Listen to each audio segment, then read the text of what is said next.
I think I'll do a quick little recitation, a quick little introduction.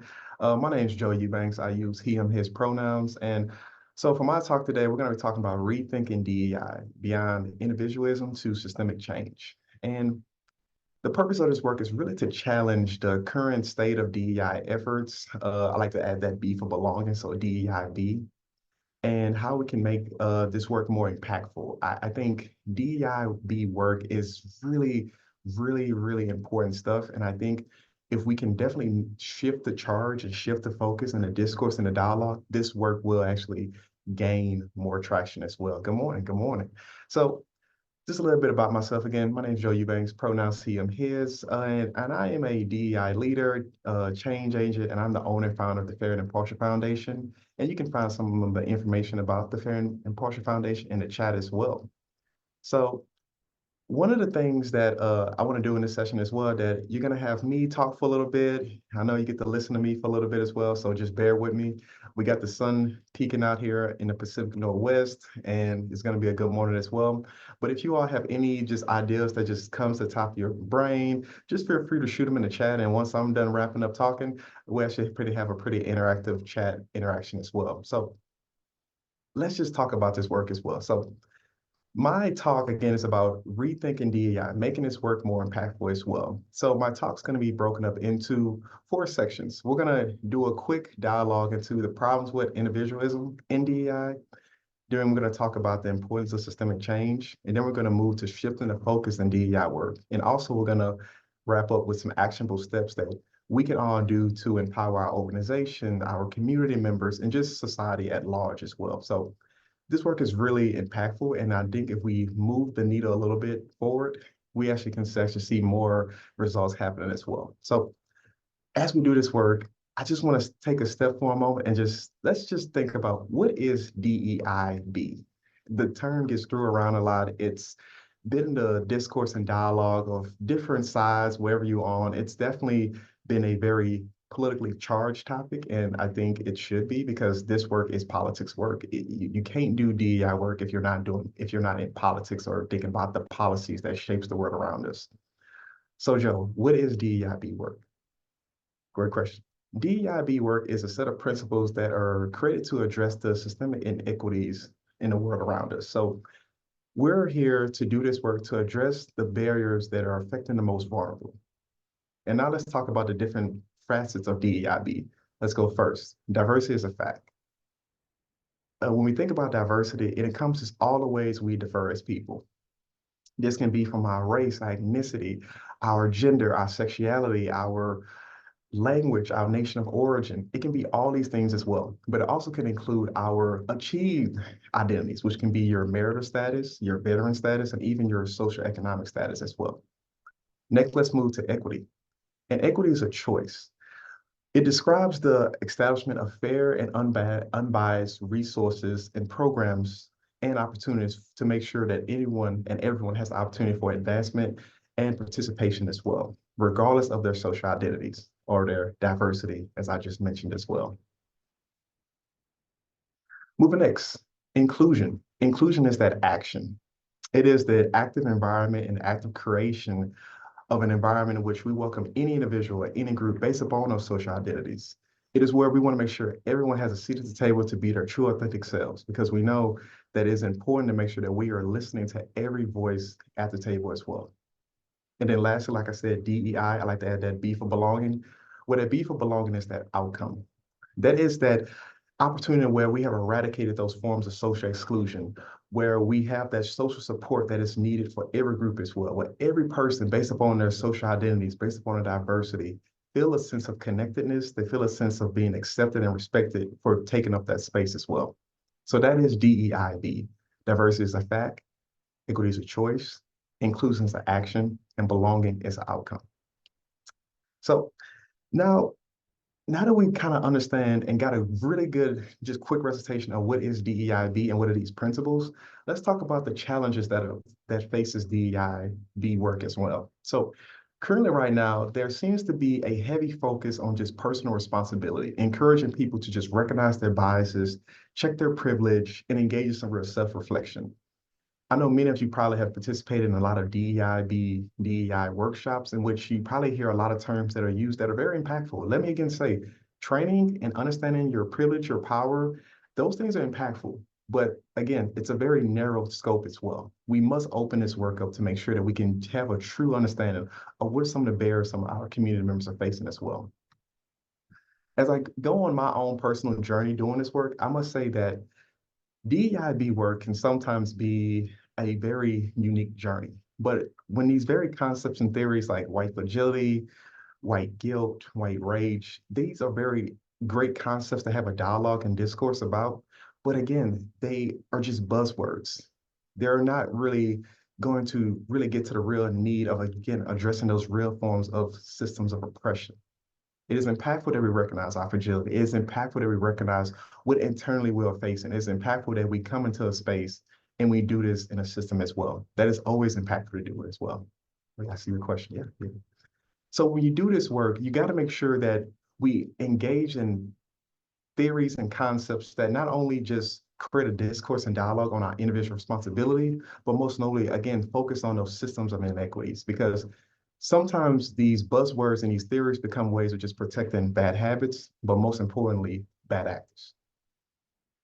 And when we focus so solely on just individual responsibility, we start to participate in this symbolism over substance, where we put too high a value on what it looks and not what that thing is, not what that's something we're trying to achieve.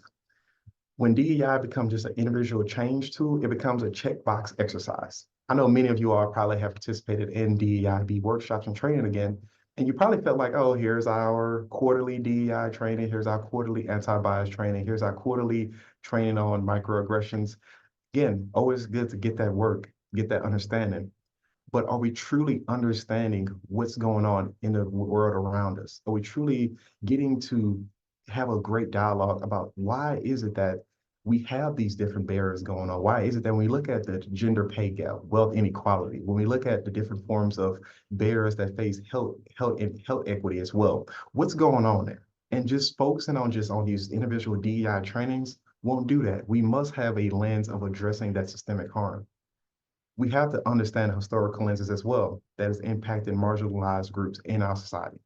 Most notably, let's think about things like American slavery, Jim Crow laws that were perpetuated a lot of violence and anti-Blackness, most notably in the Deep South, but across the United States as well. Let's think about the practice of redlining, in which we literally saw roads, bridges, highways that literally squeezed Black and brown communities, and it created situations where these communities had a lack of investment and a lack of opportunity.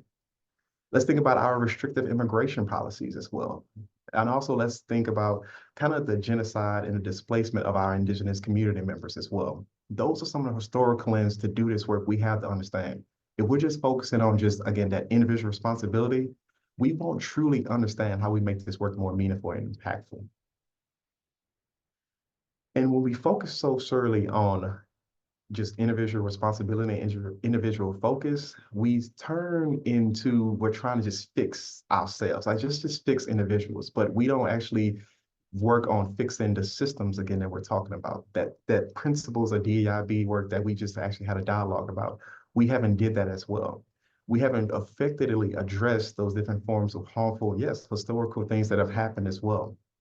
We also start to not actually thoroughly address and highlight the intersecting forms, the intersectionality of these concepts and theories. We don't understand the intersectionality of so many of our community members they're facing. We understand based upon your diversity and your social identity, you probably will face multiple forms of oppression at the same time. You probably will face racism and sexism, homophobia, transphobia, anti-Semitism, Islamophobia at the same time, based upon your identities. But if we just focus solely on just anti-bias training, DEI training, we're not even understanding that those concepts are being missed. The great James Baldwin once said, "I can't believe what you say because I see what you do." That quote speaks to me all the time. When I do this work, I want to make sure I'm very intentional. I want to make sure that I'm actually making sure that I'm addressing those forms of systemic oppression. I like to say, I'm not just here to be someone to just get you trained up on your biases and on your microaggressions. I am here. I want you to be in lockstep with me addressing those forms of oppression. Because when we do this work, we actually make this work more impactful to the most vulnerable as well. Research from Harvard Business Review showed that organizations that relied so heavily on just anti-bias training saw no outcomes of saw actually increased racial disparities in their hiring practices, even though they had participated in anti-bias training. Because at the same time, they had this training, but again, they did not understand the lens of what was going on. They did not understand those barriers. They did not understand those systems of oppression. Because again, you can get this bias training, these trainings as well from DEI, but if you're not understanding the true harm and nature of things and that historical lens, you're just doing half the work. And when we do so, and just keeping DEI focused so solely on individual focus, this work becomes more superficial. It becomes a way in which it's like a happy talk or a happy meal. It becomes like something like, yeah, I'm very culturally competent. We start to have our teammates, our community members who's participated in DEI training start to become very they believe that, oh, well, I haven't perpetuated that harm, so I'm okay. But at the same time, some of these power and privileges may happen just because that's just the word around us. When we think about privilege, privilege is just an unearned benefit you have based upon your social identity. That's very important to know. We must recognize our power and privilege as well. If that's a barrier that you didn't have to face, then that's a privilege. Let's lean into that. Let's understand that. Let's try to address that power dynamics and those power structures that have created barriers for some but created easy avenues for others as well. And that's very impactful. So moving on to the next part of my talk. And again, I think I'm still doing pretty good on time. So thank y'all for this. Let's talk about the importance of systemic change. When we do this work, we must use the lens of understanding systems of oppression. And this is just a framework to help us better understand and address those historical patterns of inequities. When we do this work, I want you to use the four lens of systemic oppression, which is going to be individual, interpersonal, institutional, and structural. And we're going to go through those four as well in just right now in a quick second. But when you start to focus on those four lenses of systemic oppression, you start to move the needle forward. This work starts to become more robust. You start to have a lens of what you want to do. Because I think many of you have heard your colleagues around you say, we got to have an equity lens. And if you're like me, I've looked around and said, what does that mean, an equity lens? What are we working towards when we say that? Like, how do we have an equity lens? What are we focusing and spearheading our efforts towards to have an equity lens? Well, using the four lens of systemic oppression, you can have an equity lens. You can move the needle towards systemic change. So first things first, let's talk about individual oppression. That's just a person's beliefs or action that serve to perpetuate a form of oppression. Again, as I briefly mentioned, this one actually we focus on very highly and take a lot of time to focus on. That's just your good old-fashioned conscious beliefs, your biases. Those are just example. If a teacher is actually perpetuating a form of individual oppression when they perpetuate some form of beliefs that they believe a student of color may not be college material. That's a great example of individual oppression. It's someone who themselves is perpetuating that harm based upon their own preconceived beliefs as well. And then you have your interpersonal forms of oppression, which is just the interactions between people and across and in between their own differences, which is, again, their diversity of their social identities. When we think about our interpersonal forms of oppression, this is where we talk about, again, that individual training kind of kicks in there too, because it's happening amongst ourselves. It's happening amongst our teammates, amongst our colleagues, amongst our community members. This is your microaggressions. This is your very racial undertones. This is speech that perpetuates some types of slurs. These are your interpersonal forms of oppression as well. So it's very impactful that we address that and we understand it as well. But next, I want to get you to the other two lenses of systemic oppression I think is going to be very impactful. And this is the institutional forms of oppression. When we look at our institutional forms of oppression, this is just kind of like when you go to your workplace, you go to your local Rotary, the organization you serve on the board on. Or do we have any practices or policies within our organization, within our community that's perpetuating a form of oppression? Do we have biased policies and practices by way of our hiring, by way of our recruiting, by way of our teaching? Do we have practices that perpetuate oppression by way of how we want to develop our teammates within our organization? Do we have biased practices in which how we reach out to community members? All those things are impactful. A quick example of institutional forms of oppression would be if you are part of an organization or a college that prioritizes just English speakers, even though we know our society is so diverse and based upon language. That's a form of institutional oppression. We need to open this work up to make sure that everyone has the opportunity to thrive. Even it doesn't even matter if English is not their first language. That is very impactful as well. So that's a part of this work when we think about that. That's a easy form of institutional oppression. So when you think about your times in the workforce or your times going to your friends' work, and you think about that, that was an odd thing they did there. That wasn't okay. That's a form of institutional oppression. And then next, we're going to talk about your structural forms of oppression. And those are going to be these different forms of barriers that go across history, that go across institutions. Those are the things in which you're going to see those real power dynamics of advantage and disadvantage. Again, I previously talked about redlining. It's just a great example of that. I think many of you all have probably lived in different cities across the world, across America, and what you see some cities have more resources than the other, and you see some areas actually get less resources than the other. And you also start to see that these different eh, institutional and infrastructure has been built to actually lower the value of the communities as well. I'm from New Orleans, Louisiana, in which you see the Claiborne Causeway goes right through numerous Black and brown cities in New Orleans, excuse me, Black and brown communities in New Orleans. And it's actually created situations where these communities don't get enough resources. They don't get enough support as well. So that's an example of your structural forms of oppressions. And that wraps up the four lens systemic oppression. So when we enhance and stand up this work, we got to make sure we use a lens of how we want to address this work. And we do it by analyzing and addressing those four lenses of systemic oppression.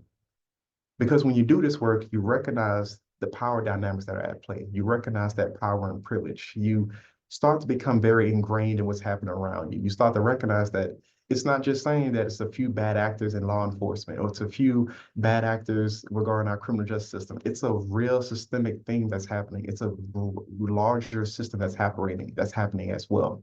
It's not just, these won't just be common sense policies that people like to say, like, oh, that's just a simple thing. We just do this. Be very wary if someone says this is a common sense thing. It's more complicated than that. And when we utilize this lens of this four lens systemic oppression, we get to do that as well. So that's very impactful as well. So moving on to my third step, and again, I think we're doing really good on time. So I look forward to having a great dialogue with you on the chat as well. So let's talk about shifting the focus in this work. And how do we do that? Well, again, now that we understand the lens we want to use, we're going to actually put that lens in action. We're going to start by doing a systemic analysis of our own processes and procedures as well, utilizing that lens. Are we perpetuating a barrier? Are we making challenges for our teammates to achieve upward mobility? That's something we want to do as well. Are we developing strategies to create system interventions as well? Are we allowing an opportunity where our DEIB leaders and practitioners are able to call out some bad actors and some bad habits, or are able to call out some barriers as well? Because this work is very impactful when we do that. And also as well, we want to move away from just sheer awareness to action.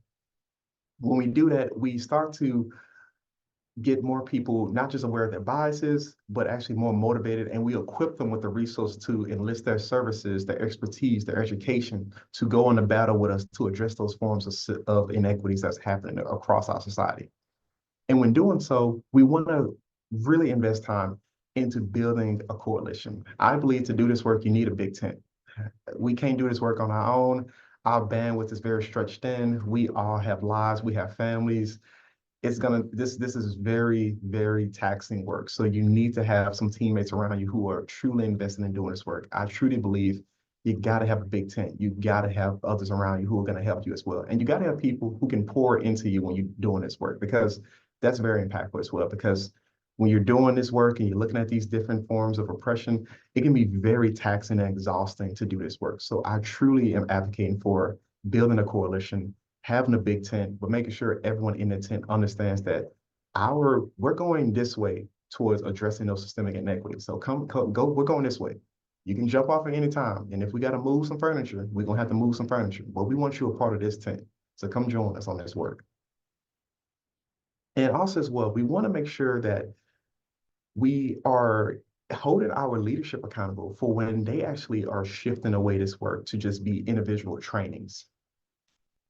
I know many of you probably have saw one of my, I guess, current nemesis right now is Elon Musk and his crusade against DEI. I think many of you all saw he has said things like DEI must die. Some people even said DEI means didn't earn it.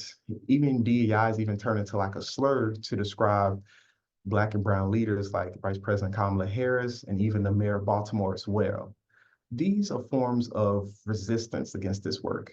We've even had different anti-DEI organizations and pundits asking community members to screenshot or send messages about DEI programs happening to kind of scare leadership into backing down from this work.